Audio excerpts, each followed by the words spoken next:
अब बात महाराष्ट्र में लाउड स्पीकर पर अजान के विरोध की करेंगे। एमएनएस कार्यकर्ताओं का विरोध अब शिवसेना के दफ्तर तक पहुंच गया है। एमएनएस कार्यकर्ताओं ने शिवसेना भवन के सामने लाउड स्पीकर पर हनुमान चालीसा का पाठ किया, जिसके बाद शिवसेना की तरफ से कह दिया गया कि हम देख लेंगे।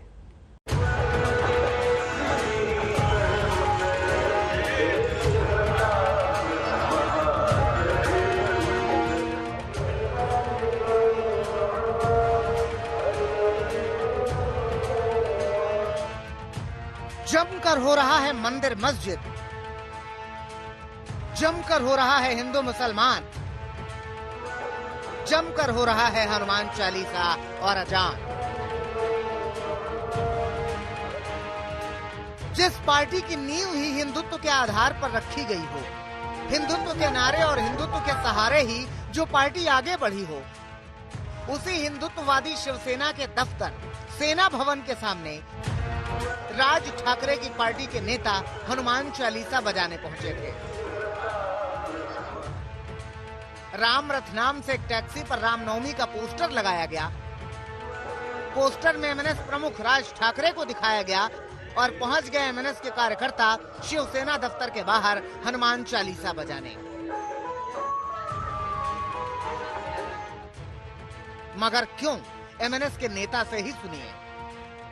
शिवसेना ने हिंदुत्व कब का छोड़ दिया है। बाला साहब की पूरी जिंदगी में बाला साहब ने जिस कांग्रेस और राष्ट्रवादी को विरोध किया, उनके साथ वो जाके सत्ता में बैठे हैं और केवल मुख्यमंत्री पद के लिए उन्होंने हिंदुत्व को छोड़ दिया है, तो उनको जगह करने के लिए का ये भी एक प्रयास है। तो राज ठाकरे की पार्टी के नेता शिवसेना को हिंदुत्व का पाठ पढ़ाने पहुंचे थे,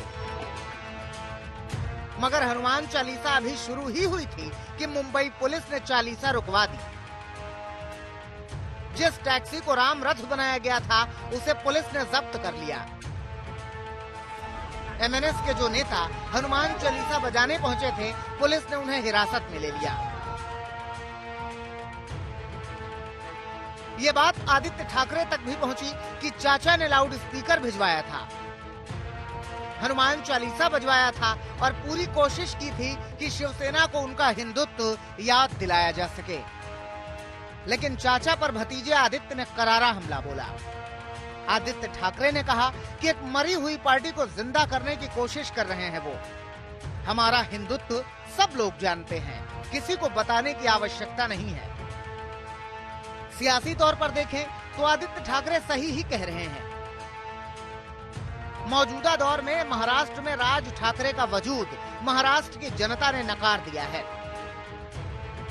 288 विधानसभा सीटों वाले महाराष्ट्र में राज ठाकरे की पार्टी का केवल एक विधायक है।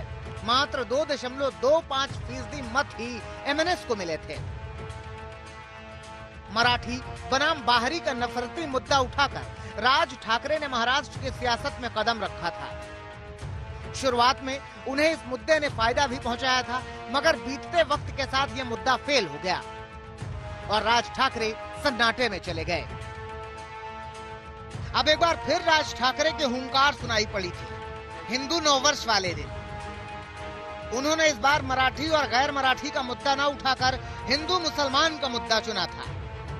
मस्जिदों में लाउड स्पीकर पर पढ़ी जाने वाली अजान के खिलाफ हनुमान चालीसा का पाठ करवाने की धमकी दी थी। राज ठाकरे का यह मुद्दा भविष्य में उन्हें कितना फायदा पहुंचाएगा, ये तो समय बताएगा। मगर इतना जरूर है कि एमएनएस के कार्यकर्ता जगह जगह ऐसे ही हनुमान चालीसा बजाते हैं और हिरासत में चले जाते हैं। मुंबई से एजाज खान के साथ आज तक ब्यूरो।